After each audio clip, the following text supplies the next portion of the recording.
Siempre es un gusto darle la bienvenida a Diego Paz Jalidis en este segmento de ideas, de estrategias, de innovación. Diego es ingeniero industrial, es el autor del libro Inspiración Extrema, es docente, consultor, conferencista, es director de posgrados y maestrías de ITBA, que es el Instituto Tecnológico de Buenos Aires, entre otras tantas cosas, porque tiene realmente un currículum muy nutrido, pero no nos alcanzaría en estos pocos minutos de columna que tenemos para poder dar a conocer todo lo que ha hecho y lo que hará, porque también sabemos que siempre tiene ideas y quiere ir por más. ¿Cómo andas, Diego? Un gustazo saludarte, bienvenido. Un placer enorme, como siempre. El mejor día de la semana para mí es cuando yo estoy con ustedes. Después, toda la semana, ser social me acompaña, pero cuando yo estoy acá, siento como esa adrenalina, esa presión y esa emoción, ¿no? De El compartir con resto del ustedes. tiempo llorás, estás ¿A deprimido. cuánto le Sí. dirá lo mismo? La noche anterior no duermo, no, pero es así, no tengo, no, escúchame, es así, son ustedes. La noche Está anterior no loco. duermo, me levanto estresado, no es un tema, es un tema. Bueno, el tema de hoy va un poquito de la mano con el tiempo electoral, ya falta poquito para las elecciones y el título de la columna de hoy es Voten por mí, el discurso ganador. Contanos un poquito de qué va la cosa. Tremendo, estamos, ¿no?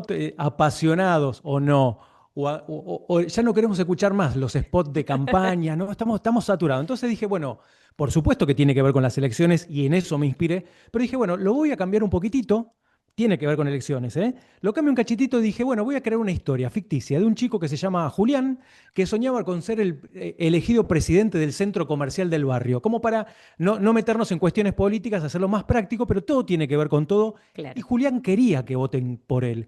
¿Qué pasó? Julián, un emprendedor de que puede vivir en cualquiera de nuestros barrios, quería ser el presidente del centro comercial porque realmente quería cambiar la situación por la que estaban atravesando los comercios. Un día se le ocurrió organizar una reunión ahí en la sociedad de fomento, en el club de barrio, para presentar su candidatura. Preparó carteles, los diseñó, usó un lindo PowerPoint con un proyector, trató de poner un discurso, se armó un discurso, porque para él era una gran presión, ¿no? Presidir el centro con todo lo que eso implicaba, y decía cosas como, queridos comerciantes, necesitamos optimizar recursos estratégicos para mejorar la competitividad del centro. Y él empezó a notar que cada vez que hacía estas frases, que las buscaba, se inspiraba, leía libros y copiaba, la gente estaba mirando el reloj, ¿no? Porque uno cuando da clases y aquellos que lo hicieron, qué desesperante cuando vos ves Qué que la gente mira para otro desesperante. lado. O el celular, Tremendo. tremendo. Cuando bosteza, cuando mira el reloj, uno parece que se enfoca en eso, ¿no? Sí. Entonces, claro, él miraba eso, una señora que se levantaba al lado por teléfono y se veía, cuando salía la señora del saloncito, otros miraban y veía dónde iba, uno se levantaba a tomar café, entonces estaba un poco molesto.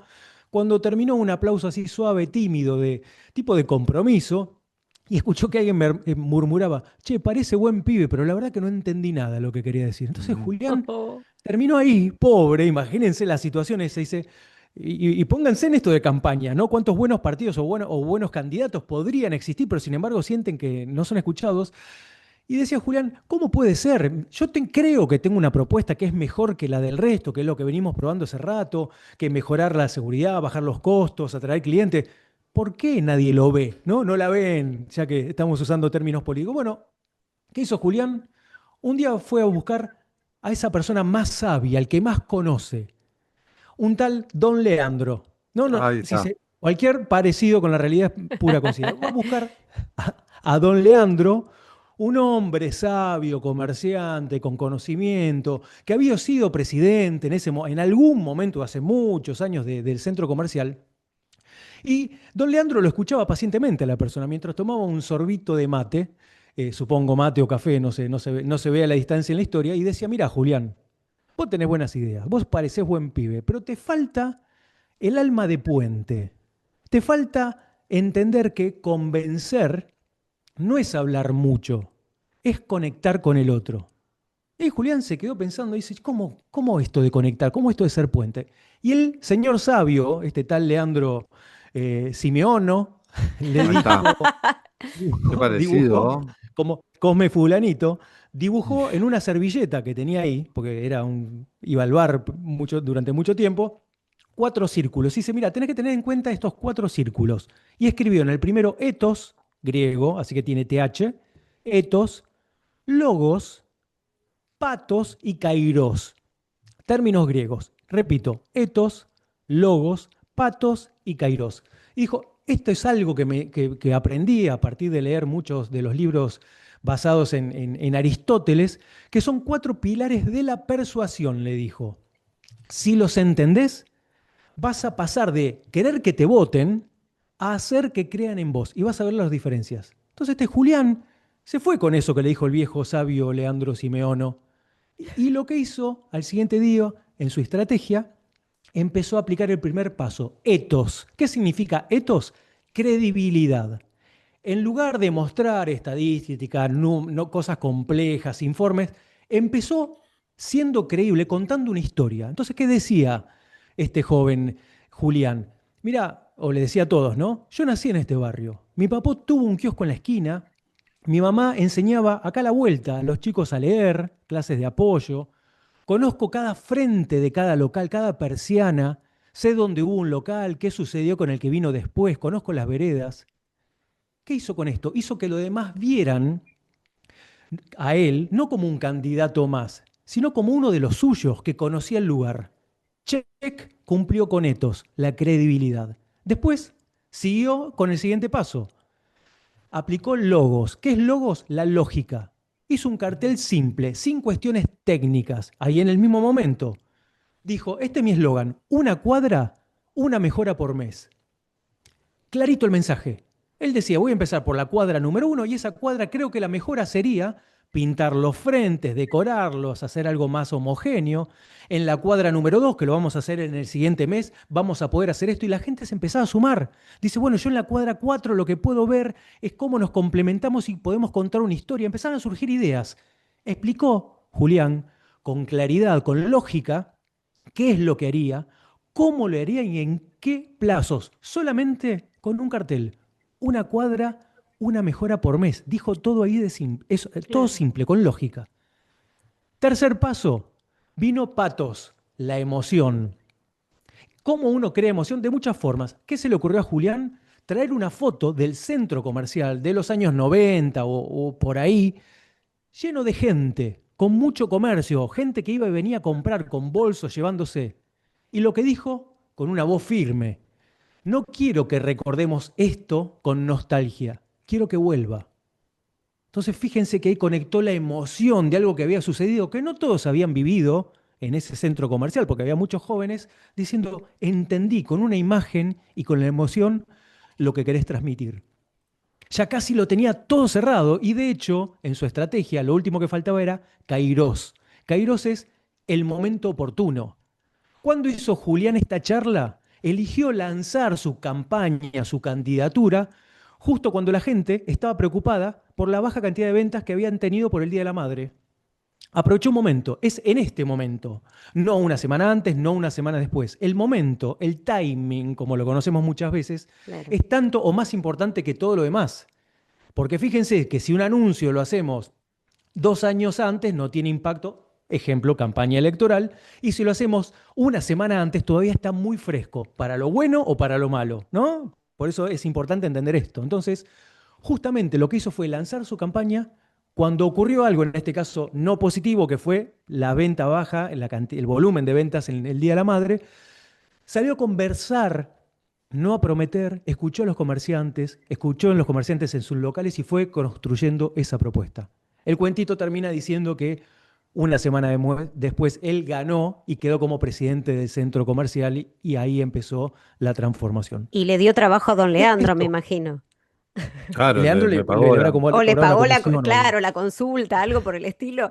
Sí, no hablemos de eso porque también, viste, hubo uno que cobró una consultoría, se le armó un bolonqui bárbaro. Estamos imprimiendo boletas de Es vuelta. verdad, es verdad. No Justo. saquemos esos temas, por favor, gracias. Claro. Exactamente. Bueno, entonces ahí la reflexión básicamente es, ustedes, nosotros, todos, ¿no? Todos nosotros tratamos de persuadir. Persuadir no es otra cosa que convencer, de guiar, de influir. Digo, no es forzar, no es mentir. La persuasión tiene que ver con esto. Y está estudiado tanto en los discursos políticos, técnicas de venta, negociación, etcétera, que estos pilares, más allá de otros, son muy importantes a la hora de tener en cuenta, a la hora de diseñar una estrategia de comunicación. Porque, a ver, Vale, vos sos experta en todo lo que es la comunicación, que no es solamente decir algo, sino a quién se lo digo, cómo se lo digo, a través de qué medio, de qué forma, cómo lo transmito. Bueno, pero no todos tenemos esto. Influencers, campañas políticas, vendedores, vendedores que le venden al público final acciones de marketing, acciones de comunicación, es importante tener en cuenta esto. Ethos, mostrar quién sos, por qué deben confiar en vos. Las personas compran personas antes que productos, ¿no? Es esta confianza. Logos es explicar básicamente con claridad, estructura, con lógica, porque alguien que no entiende algo difícilmente nos elija. Patos tiene que ver con la conexión emocional, una historia, por eso el storytelling vale más que 10 argumentos. Contar esa historia es muy importante y muy fuerte. Y finalmente, Kairos, es el momento oportuno, el timing, ¿no? A veces el cuándo vale más que el qué. Sí. Y eso es un poquito el cierre de esto, que la persuasión no es manipular, es comunicar con propósito. Es lo que hizo Julián y lo que quería dejar en esta columna. Bueno, muy bien, nos alegramos por Julián. Pensaba en el tema del timing, ahora te doy paso, Leo, en el tema del timing, ¿cuántas veces nos pide gente que va a realizar un evento, que es algo gratuito, tal vez que no hay que inscribirse, y nos dicen un mes antes que quieren tener una nota? Y nosotros por ahí les decimos, mirá, si lo hacemos más cerquita de la fecha, la gente no se lo olvida y puede llegar a ir. Si se lo avisamos tanto antes, después queda medio perdido. Ahí el timing también es súper importante, Leo. No, estaba pensando en esto que decía Diego de la persuasión y demás, que no deja de ser una negociación en algún punto. Y está bueno en el ejemplo que daban. Digo, una negociación en términos de yo te estoy convenciendo o te estoy dando algo y espero algo a cambio, que es tu voto de confianza o tu voto en este caso, ¿no? O sea, esa negociación de yo estoy dando una propuesta y espero tu voto, ¿no? Ese intercambio. Eh, y, y en nuestro común amigo de los tres, con Bernardo Bárcena, que él habla en la negociación de las cosas que son fácticas. Entonces, cuando decía vamos a hacer una cuadra por mes, estás dando algo Claro. medible, algo fáctico, algo que vos podés entender que es el entregable en este caso, ¿no? Yo te voy a entregar esto. Entonces, bueno, estás depositando la confianza en eso, porque lo único que estoy pidiendo es confianza, pero contra algo que es medible, razonable, lógico, que carece de subjetividad. Después podés cumplir o no, pero lo que vos estás enunciando no es subjetivo, es fáctico, vamos a dar Claro. una cuadra por mes. Después no las haces, listo, no te dijo más, pero no es una propuesta Sí, que queda en el aire. que no tiene algo para cenirse, ¿no? Para tomarse, digo. Me llevó a ese pensamiento también. Todo esto, todo aparte, ¿no? De los otros tres factores, ¿no? Bueno, fíjense qué importante esto, porque, y coincido, ¿no? Es negociación, es venta, es marketing, es comunicación, es mucho. Y la pregunta es cuántas veces prestamos tanta atención a que todo tiene una estructura y una mejor práctica para poder aprender. Porque podemos aprenderlo a los ponchazos y a los golpes y vemos que uno sale algo bien y tratamos de copiarlo y emularlo. Ahora, básicamente lo que nosotros buscamos justamente en estas columnas es tratar de compartir ese aprendizaje que existe. Estoy hablando de Aristóteles, Obvio. 2000 años atrás, que ya venía con esta forma de pensamiento, ¿no? Que era importante porque en ese momento el discurso, transmitir ideas era fundamental y era un valor por sí mismo. ¿Cómo podemos aprender mucho de eso, ¿no? De la historia y poder transformarlo y que se adapta perfectamente al mundo de hoy? Así que coincido plenamente. Vamos a cerrar, la columna, como lo hacemos siempre, con una payada que reúne un poco los conceptos del tema abordado por Diego Pasjalidis, que se convierte en Diego Payalidis. Tenemos guitarra y suena en manos de Gaby Pisano. Esto es un equipazo, ¿eh? Somos todos gauchescos acá. Así que empieza a sonar la guitarra y la payada dice así. Ethos vuelve más creíble cualquier tipo de argumento. Y si quiere complemento, logos es explicación, patos es la emoción, kairos el mejor momento.